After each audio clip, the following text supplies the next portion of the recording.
Cool.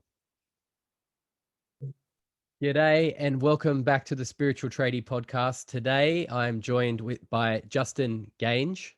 Sounds like strange, Justin Geange. That's the one. And you're an ambassador for RUOK, right?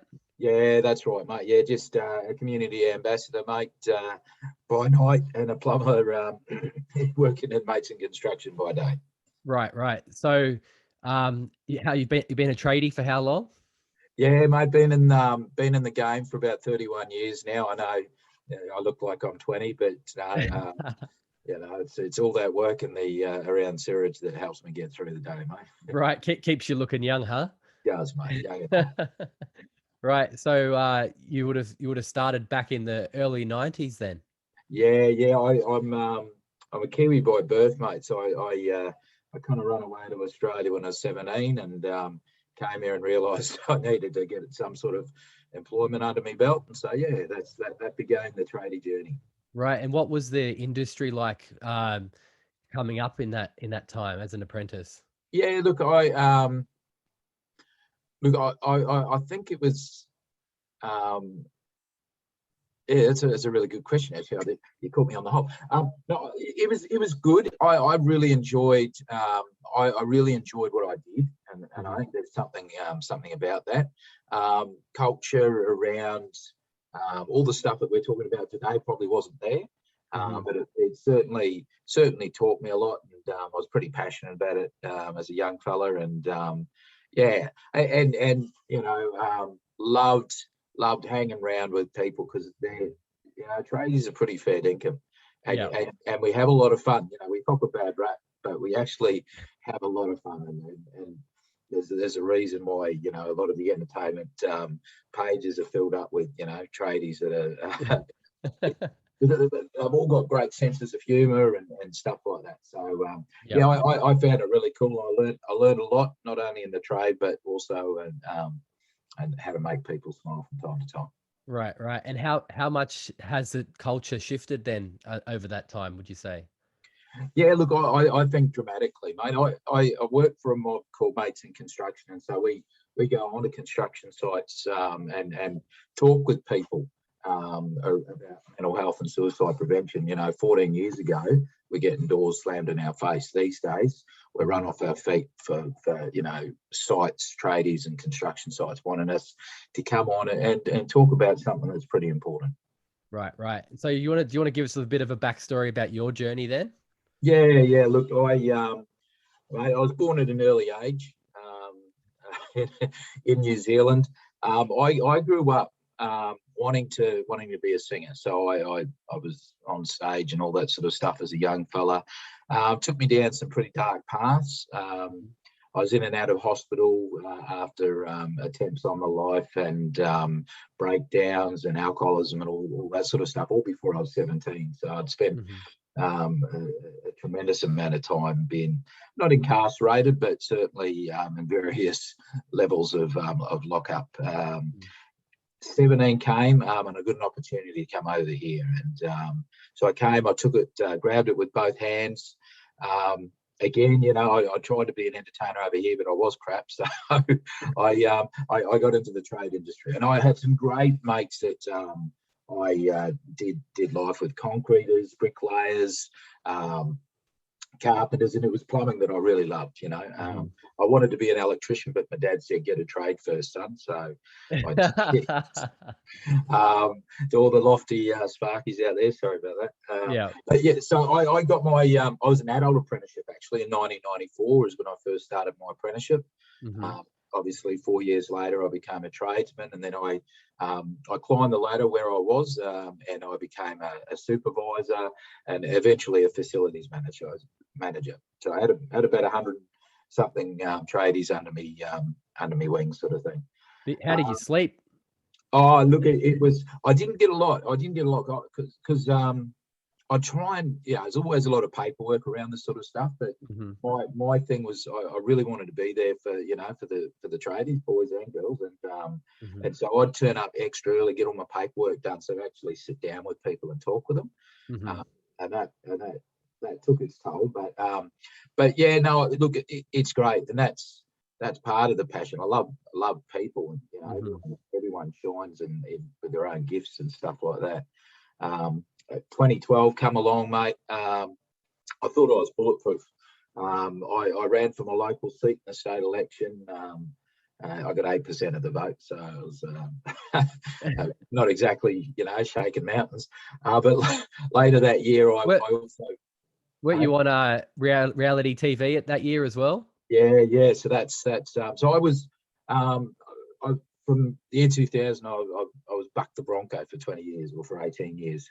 Oh wow! For the Brisbane Broncos, and Right. in 2012, I said I'm going to give reality TV a bit of a crack, and so I went and got dressed up as Buck, sang Mustang Sally, made it through the semi-finals, and had a bit of fun with that. But I got to the back end of 2012, and after politics, and I was still pulling big hours at work, doing all this stuff on the outside as well. It actually left me cooked. I was pretty spent at the end of 2012, and my boss kind of noticed that I was doing things a little bit differently, and so he started taking me out for coffee, going, mate, what's going on? You're doing that. That's not like you, and you're saying those sort of things. That's not like you. What's going on? Are you okay? And typical bloke, mate. I said, oh yeah, no, I'm all right, mate. Yeah, no, I wasn't, but that was the response.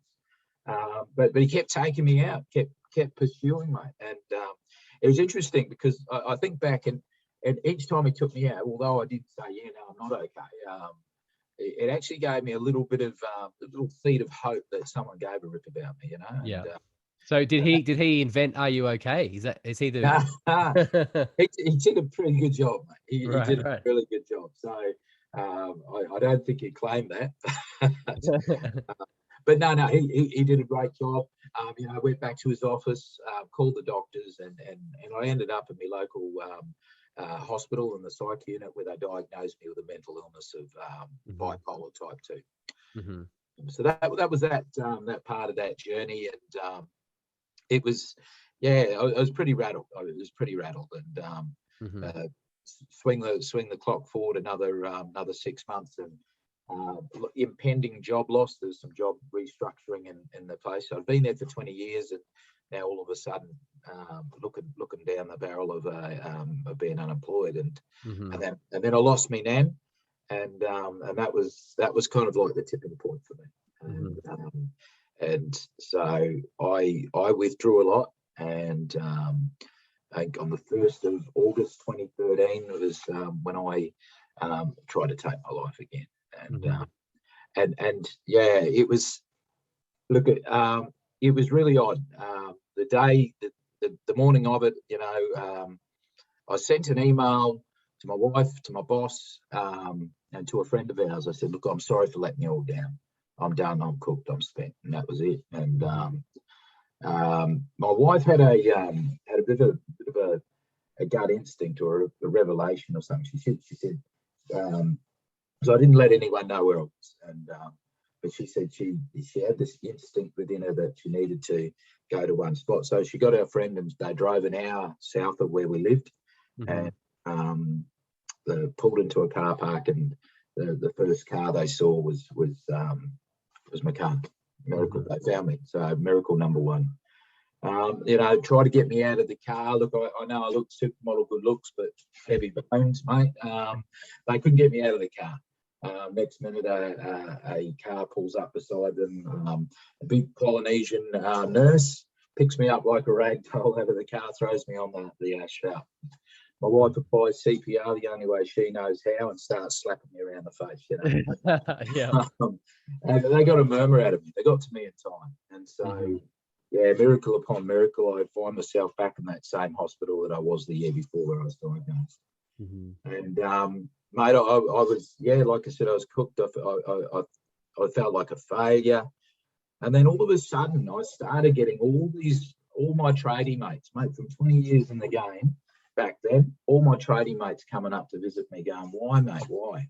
Because I was the loud one. I was the one that would sing and dance and tell their jokes and all that sort of stuff. And they said, "You're the one keeping us up.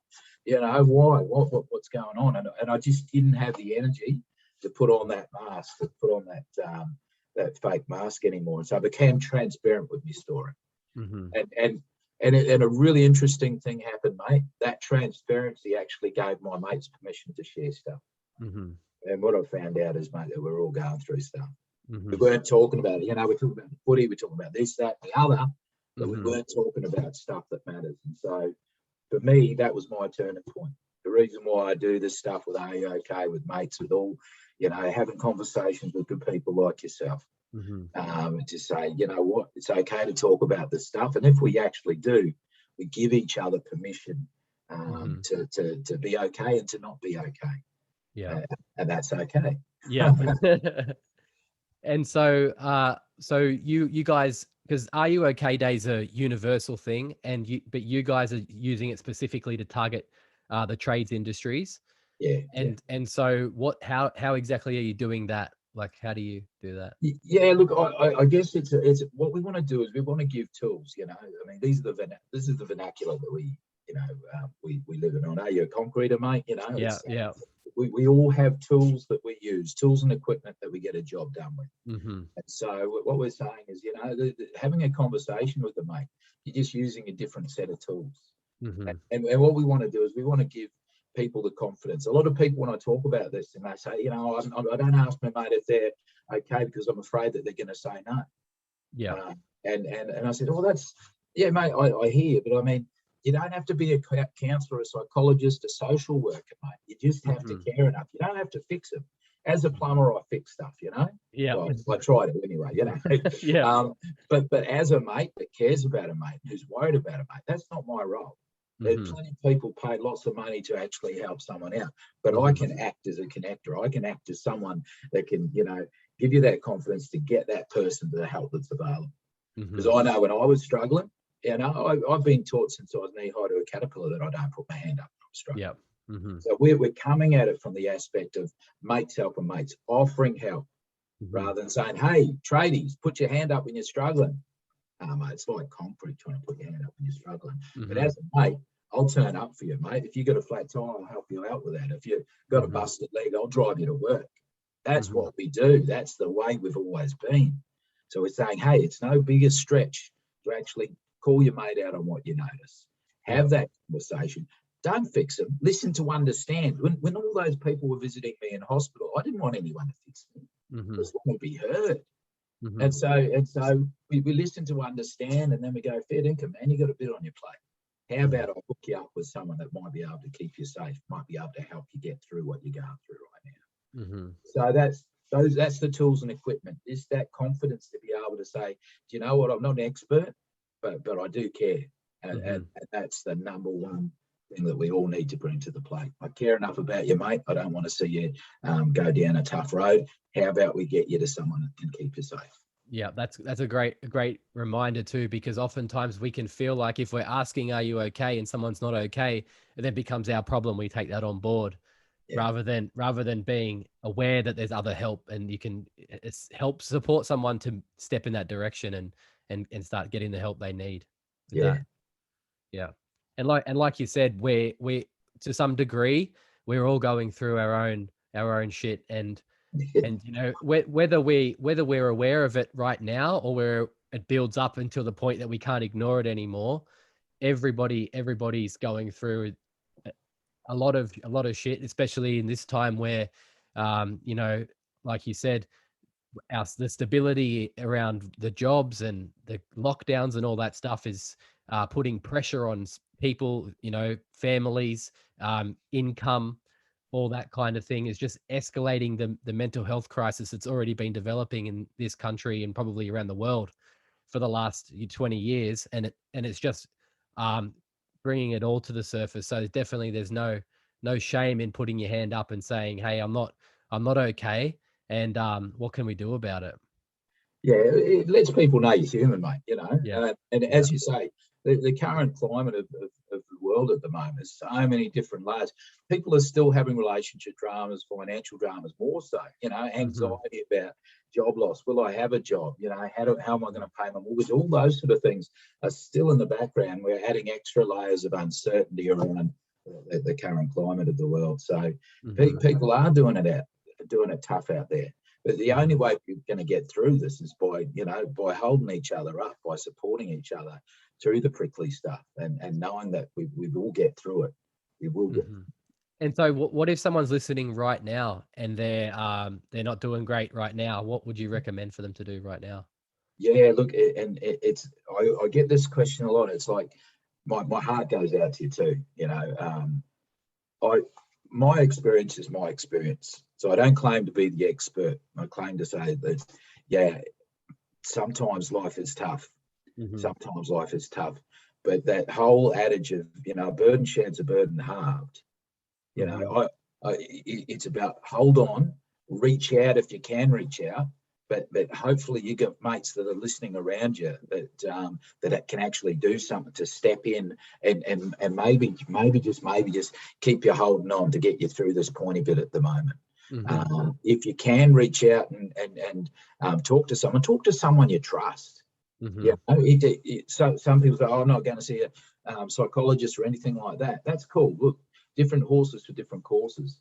And some might say, I tried that once, it didn't work.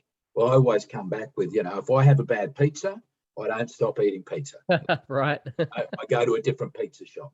Yep. That's what we say, man. If you have a bad experience with this, don't give it up. You obviously still need to have a yarn with someone. Let's try something different, and that's what the RUOK conversation's about. Ask the question, listen without judgment, listen to understand, not listen to respond. Encourage action. Let's get you to some help, and then check in. How's that working for you? Because I know I've had plenty of counsellors over 30 years of being in and out of hospital and stuff, and I've had some really good counsellors and I've had some really ordinary counsellors. So I encourage you. Some people, it's having a yarn with someone you trust too, and so we know that by having a talk about sort of things, a lot of the time it actually doesn't change your circumstances, mate. But it does help you gather your thoughts. So when you're talking, you actually bring all your thoughts to your frontal lobe and making sense of them to get them out of your mouth. And when someone's under the pump, in a pickle, those thoughts are flying around the old melon. So you actually need a bit of time to bring them to the front of your thought process to be able to articulate them. So by having the opportunity and space to be able to talk about some of this stuff, although it might not change your circumstances, it actually can help get it off your chest. It can help you look at them, look at those words, than ruminating on them, floating around in your head. So, and it's always, I found, like a pressure cooker. I grew up in New Zealand, mate, and my dad would put a hangi down. Okay, hangi's like a food, cook in the ground. Yeah, it's beautiful. Love it. And he would put it down. My job as a kid was to go around, because we covered up with dirt, and the dirt acts like an oven. Okay? So my job was go around. If I could see steam escaping, it meant the oven had a leak in it. Right. Okay? And he'd patch it over, and and the deal about that was if that steam did get released, all the food would be undercooked. Okay, so the beauty of a yarn, the beauty of a conversation, is like that steam releasing from your being, and if that steam can release, then you're not going to get cooked. You know what I mean? That's just the way I picture it. But it's like, it hasn't changed what's going on. It's just releasing some of that steam, some of that pressure. And I've found it beneficial. And as I said, there are people out there that find it beneficial as well. Beautiful. I find the same thing about having a chat, and also my practices of meditation as well. It's exactly that, releasing the steam, getting the pressure out so you don't get cooked, is exactly how I describe that. Awesome. Yeah. I was going to say, I've got a, and I love that you got your meditation and stuff like that. And I get a question I get asked by a lot of people is, how do you stay well now? So, as I said, I've lived experience of suicide. I've got a mental illness. How do I stay well? And as a plumber, I think about, buckets. I've got 4 buckets that I look at. making sure I tip into each of those buckets Mm-hmm. as often as I can, so that it can sustain me, Mm-hmm. and not only sustain me, but give me the capacity to help other people, which I'm pretty passionate driven by. So I've got one bucket that's my physical bucket, and by doing some I not exercise means gardening and stuff like that. So doing something physically active. Your mental bucket, keeping the old melon ticking over, by reading and stuff like that. I read a bit of Jimmy Barnes's latest book yesterday, and just learning from other people all the time. The third bucket is that connection bucket, that bucket, connecting with people. That's family or friends or whatever, your mates, so that connection. But that fourth bucket is that spiritual bucket. That thing, like for some, like yourself, we meditate. For others, they go to church, or they get for some it's purpose. It's that meditative act. It could be fishing. It could be, just sitting in a forest connected to land, and so for me, if I tip into those four buckets, do something each day or each week, I find that not only sustains me when I'm under the pump, it actually gives me the capacity to help other people as well. 100%. Yeah, so important. Like you said, even just sitting or going for a bushwalk and connecting back into nature, we so often underestimate the power of our body to self-regulate when we put it in the environment that's natural to us, and we spend all of our time, filling our minds with stimulus on social media or the internet or whatever, and we don't really realize how draining that is. And sometimes you just got to put the stuff down and get out in the bush and just reconnect. Yeah. Connection to land, sea, and culture is a really big, important one to me. I've got a tough anniversary coming up on Monday, and so I've taken the day off and I'm going for a bush. So it's about knowing that, you never dig a well when you're thirsty, mate. You don't just start taking meditation up right in the middle of your crisis. You gotta work on these things. You got to develop your well-being strategies, before you need them. So keep your buckets full.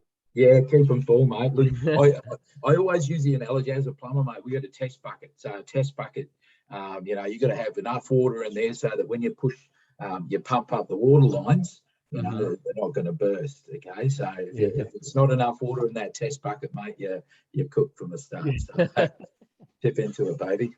Yeah, right. And so what are you guys up to for Are You OK Day this year? Anything special? Yeah, look, there's a lot going on. There's activities just about across Australia. So just look out for those sort of things. You'll find some organisations will throw a barbecue. Some will do like a whole day of activities, wellbeing activities, and they'll get mobs like Headspace in, and a few of those different mobs around Australia to actually just remember to check in on each other. Okay, so it's Are You OK shouldn't be an event. It should be every single day. A part of the culture.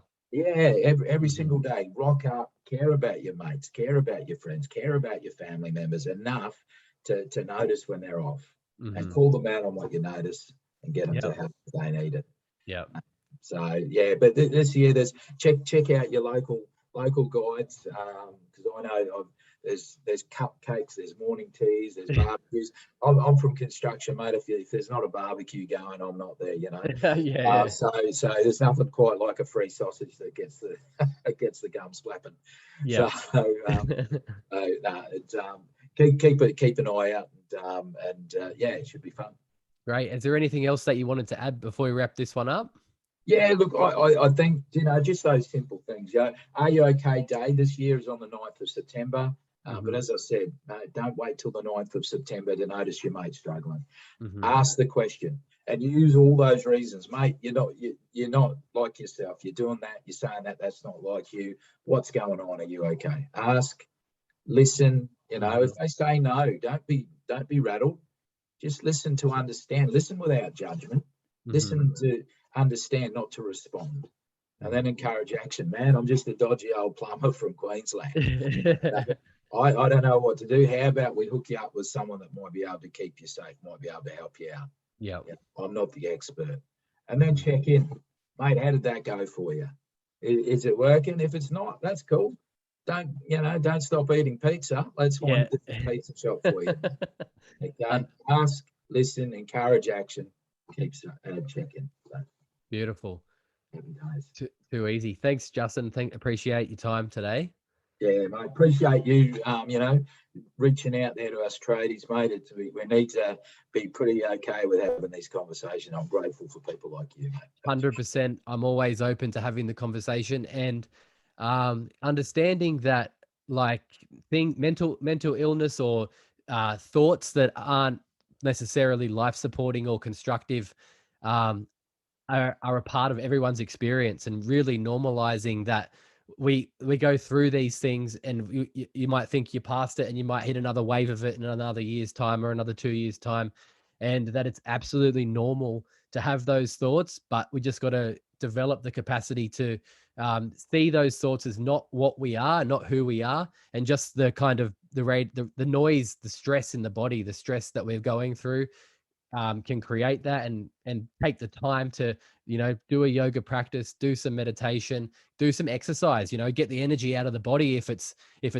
creating this negative response in the mind, just to get proactive and put the booze down for a bit if you're not doing well. That's, it's never going to be great to keep topping up on the depressants if you're already not feeling great. So some simple things to, just to normalize the idea that we're all going through this together on planet Earth, and as tradies, and as tradies families, everyone is going through a big shift right now, and just to keep an eye on each other, and and keep asking, are you okay, if you don't think someone is.